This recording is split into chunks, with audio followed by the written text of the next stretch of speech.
I'm glad you agreed to help me sort Kate's clothes, Dora. Just look at all these evening gowns. Where do we start? Oh, goodness, I know. Dresses to clothe a royal. Alan spends a lot of time in Kate's garden. Has he always done so? Yes. I don't want him to feel obliged. It's already immaculate. It's where he wants to be. He's happy when he's gardening. Oh, just look. Oh, and blouses. I love lace. All right. And this is where I want to be. I feel like a child in a sweet shop. Racks and racks of shoes. Harvey Nicks has nothing on this. I don't know where to start. Oh, my. I feel wrong, guilty, pouring through Kate's things like this. No nonsense, Dora. No, we're appreciating the clothes in the very same way she did. I'm sure she would want us to enjoy them too. Oh, right, look at this. This is your size, Dora. There's a screen over there to change behind. You try that, and I'll try this. Oh, love.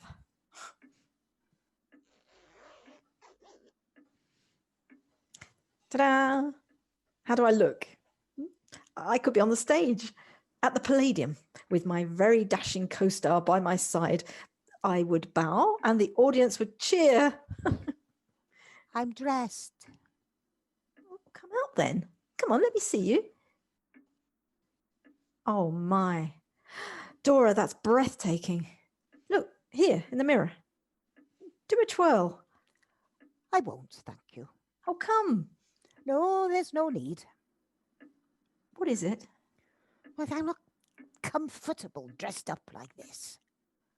Dora, what is it? Please. You look beautiful.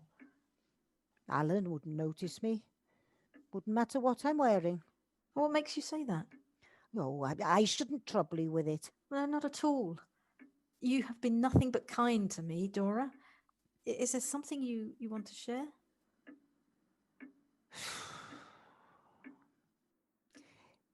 He doesn't notice me anymore.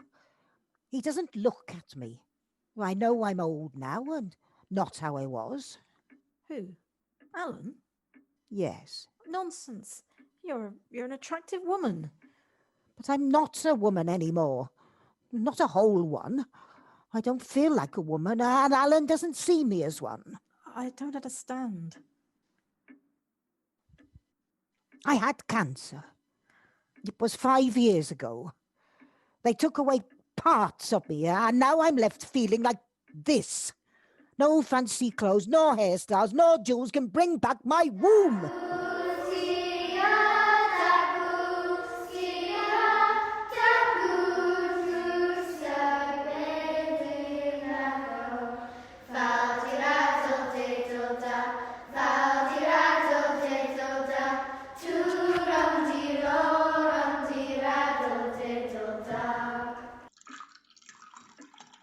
Here, tea.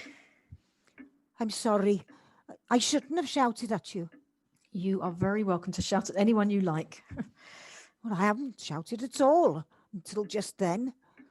There's been times I've wanted to scream and scream. I didn't.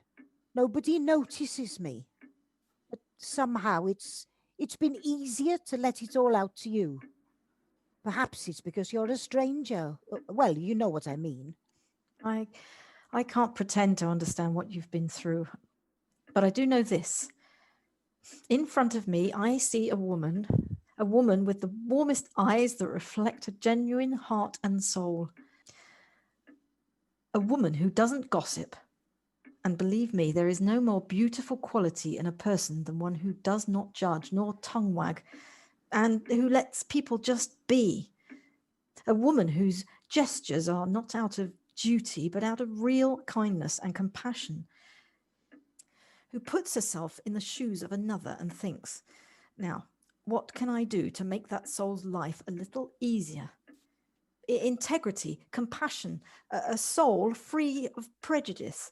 There is no, Dora, no greater beauty, no more radiant a person than one who possesses those qualities.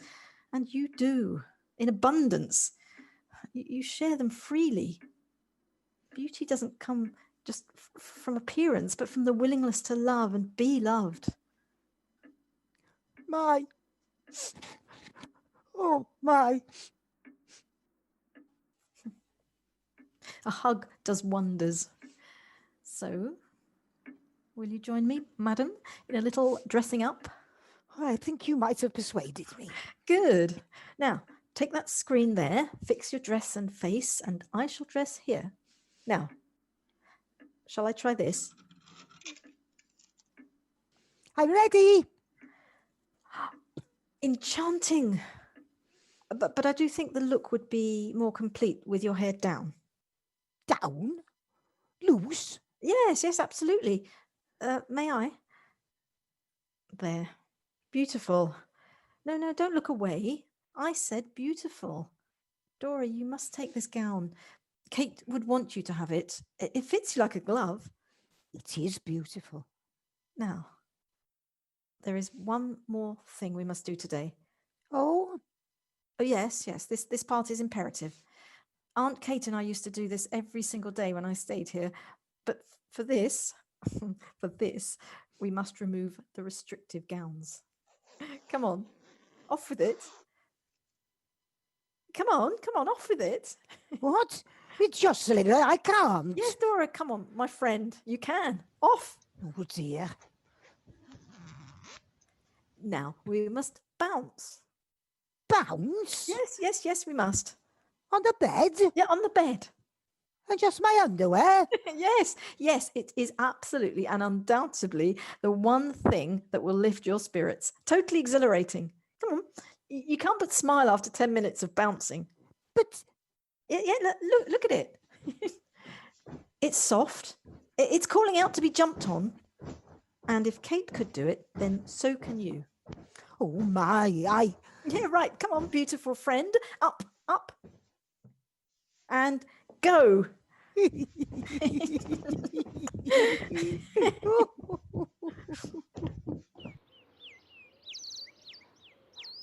What the... Jocelyn? Dora? Oh, my eyes, I shouldn't be looking. But Dora... Well, I can see I'm going to have to up my game around here.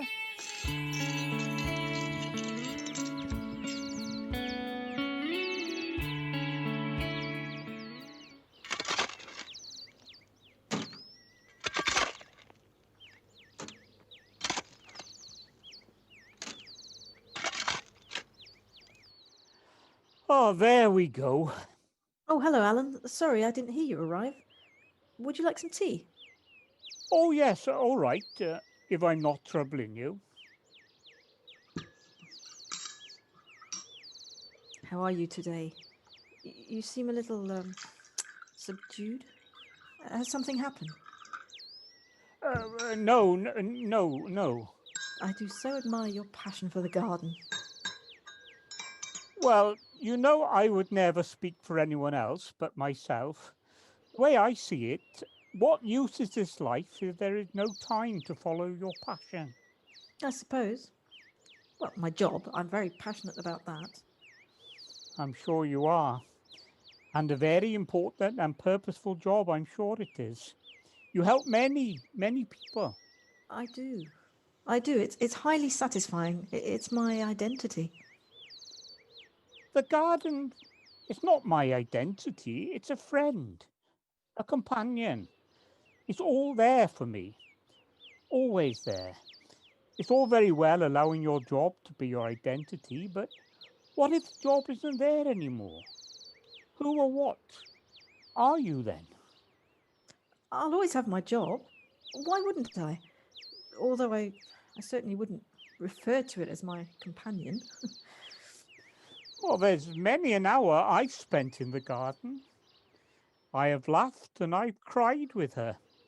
I assume Dora told you of her illness. She told me that she'd had cancer and that she needed a hysterectomy, yes.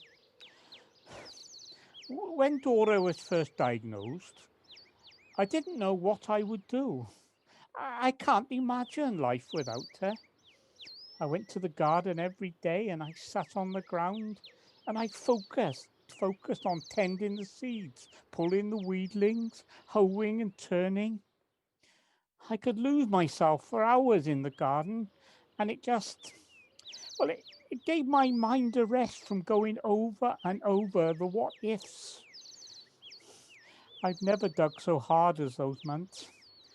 When she was having a treatment, I dug so hard I couldn't move my shoulders in the morning, but it helped, just pounding at the soil, ripping up the clods and smelling the earth as I turned it. It was something I could do, something I was good at, some achievement where I was failing everywhere else. Failing? Yes, failing. Well and truly, utterly, miserably failing. Well, how are you failing? I didn't know how to talk to Dora. I was feeling so sorry for myself. I didn't know how to talk to her. I wanted to say, Dora, you cannot leave me. It's been 40 years and you are the only woman I've ever loved. There is nothing in this world if you are not in it with me. But I said nothing. I just went to the garden and dug. You could say it to her now. I can't. It's too late. I didn't want it to be happening, so I pretended it wasn't. I left her alone at the one time in 40 years that she needed me the most. And now, well, things have changed between us. Oh, don't get me wrong. We wake up, we go to bed, we follow our routine. But that closeness, that special bond where two people think and speak as one, it's gone. And I fear it'll never return. It's all my fault. Oh, Alan. I'm sorry to be pouring all of this out onto you. It seemed easier somehow because you are a stranger, if you know what I mean. No, I'm glad you poured this out onto me. I'm very glad. Now, there is something you must do. What is that? You must go home immediately to Dora. You must sit her down and you must talk to her. You must tell her everything you've just told me. And then you must say, and now, Dora, it's your turn. And you must insist that she tells everything to you. I can't. Alan, you must. You must. Go now. There's not a minute in this short and wonderful life to lose. Go.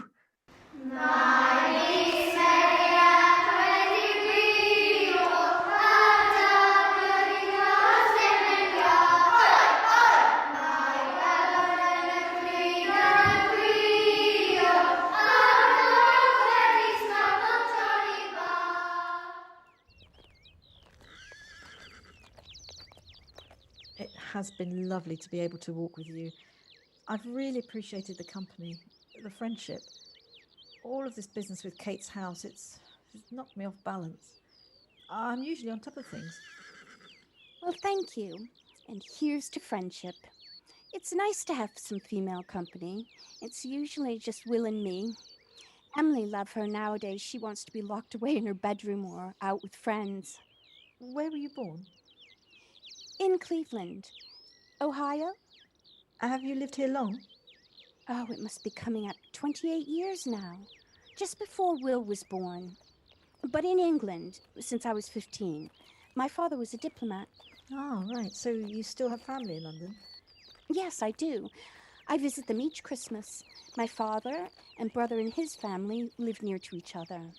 And you and the children, you are managing without Joe? Yes, we miss Joe terribly, but it wasn't totally unexpected. He'd had a few health problems in recent years. What about you? Do you have family in London? Well, my father lives in Ealing, in our family home. My mother, Kate's niece, also passed away a few years ago. I live in Bayswater with Jonathan, my husband. We've been married for 15 years next month. But that's it, apart from a few distant cousins on my father's side that we don't see very often. And you are a lawyer. That must be a challenging job. Well, it's very demanding of my time and attention. I do love it, though. I was very fortunate early on, to get into a family firm with a company ethos that goes with the grain of my personality. So I'll stay put there until they carry me out. Is your husband a lawyer too? Yes, he is, yeah. We're specialised in different legal areas, but his job is equally demanding of his time, so we understand each other in that way. We met at university, and we both knew our careers were our priority. We've been in lockstep throughout the journey, and it's certainly strengthened our relationship. I don't think either of us would have survived in different relationships. Other people wouldn't have put up with us. Yes, I remember almost embarking on that path. But it wasn't for me. And luckily, Joe, he felt the same. That's when we moved here. Did you meet in London? Yes, we did. Were you studying too? Kind of. I was a nursing student and Joe was a professor in my department. Ah. We just connected. We felt the same way about things that were important to us. We knew what the other was thinking. I was 20 and he was 45, but to us there was no age difference. Of course, we couldn't make public our relationship. I knew I would have to drop out of my course if I wanted to be with him, and so I did. What we didn't expect, perhaps we were naive, was that our families and his work colleagues would disapprove with such vehemence. That's how we came to move up here, away from the gossip and the prejudice. We started the cafe together. So you both gave up your careers to be together? It depends on how you view it. The cafe has been profitable, and we love running it. Our project as a couple. Do you know what? We moved into the Heather Cottage one freezing January. No one here, not a soul, ever made a comment about the age difference between us, or that our relationship was inappropriate, or any other jibe we'd had to suffer back then. We were just two people. Will came along a couple of years later. We had 30 happy years. We were soulmates. There are no words in the English language to truly describe the wonder of what we had found. We were, of course, mindful that Joe might die first and leave me with the children, but that only motivated us to cherish every moment we had together as a family. True love. Some people have relationships that follow the social norms. They're a similar age, or they move in identical circles. But a few years down the road, they find themselves in unhappy marriages. What is it in a relationship that really matters? Joe was first and foremost my best friend. He had the same interests and the same values as I. And that's enough. It must have been hard for you to face a choice between your relationship and your family and career. No, it wasn't. But anyway, it's a long time ago and I don't hold any grudges. My family thought they had my best interests at heart, and I think they hoped that if they put the pressure on, made their disapproval known, that our relationship would fizzle out. That doesn't work. It brings you closer. I was cross at first, hurt and disappointed, but we all made peace. It's important to be the bigger person and reach out the olive branch, if necessary. Life is too short to hold grudges, and feeling sorry for yourself is a waste of precious energy. I imagine Will and Emily are wonderful companions. Emily's been my rock. She's being a rebellious teenager at the moment, but she's just finding her way in life. And Will is just wonderful. He's precious to me. So precious. And he adored your aunt. When he was born, she fell in love with him. Used to come and keep me company while I was finding my feet with motherhood. She was like an aunt to me, too. And was wonderful with him, an absolute natural.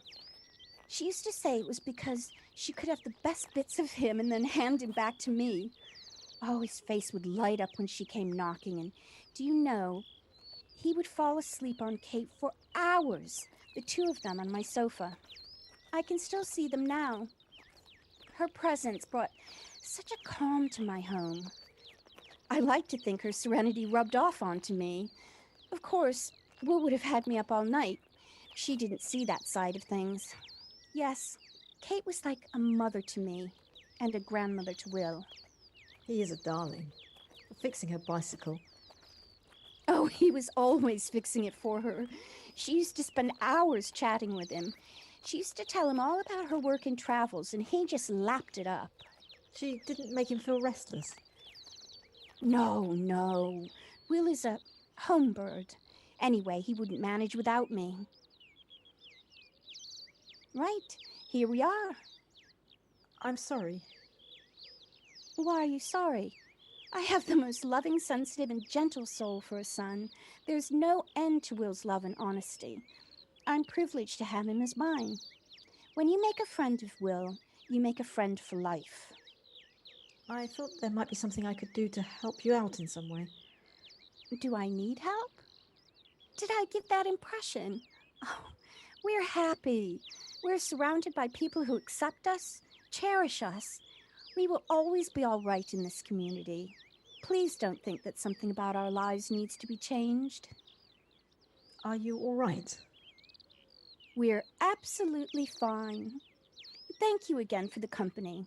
Same time again tomorrow? Same time tomorrow. Goodbye.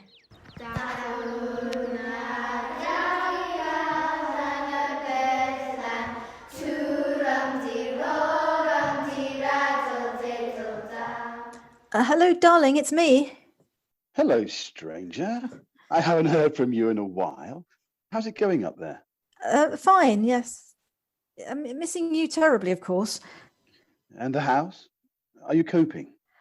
Well, I'm making progress with packing. I'll arrange for the removals company to empty the house at the end of the week. It's rather sad, but it must be done. Are you sure you're all right? Do you want me to travel over there at the end of the week? No, thank you, darling. It's fine. Sweetheart, there's no need to rush things if you need more time to decide what to do. No, it's what I wanted. Tie everything up and get back to normal life. I'll press on. Good night. All right then. Good night. I love you. Jocelyn? Oh.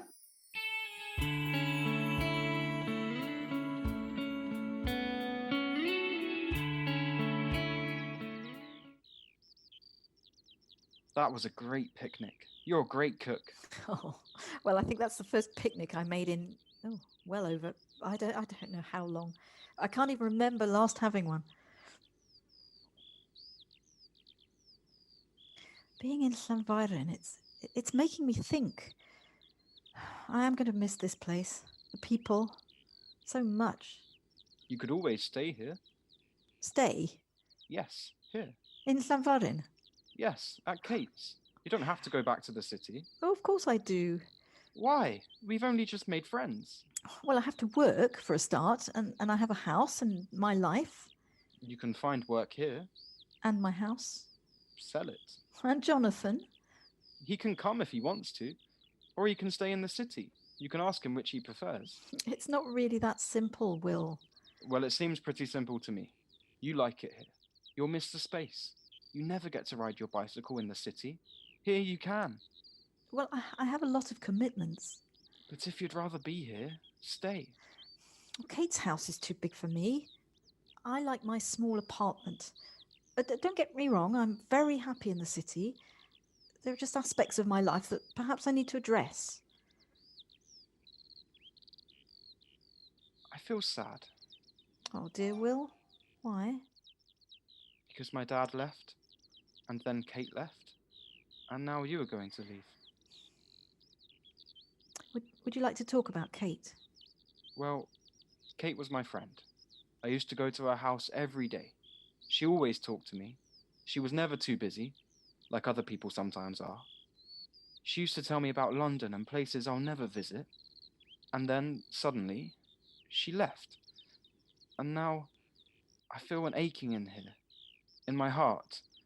Every time I think about her, I miss her so much.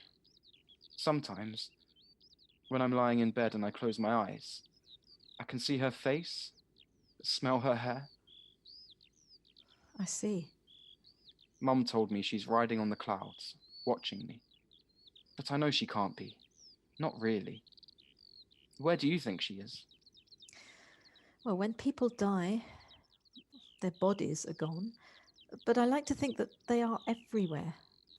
They're not in one single place, but rather, well, they're here, in our hearts, in the space all around us, everywhere we go. But we can't talk to them. We can talk to them.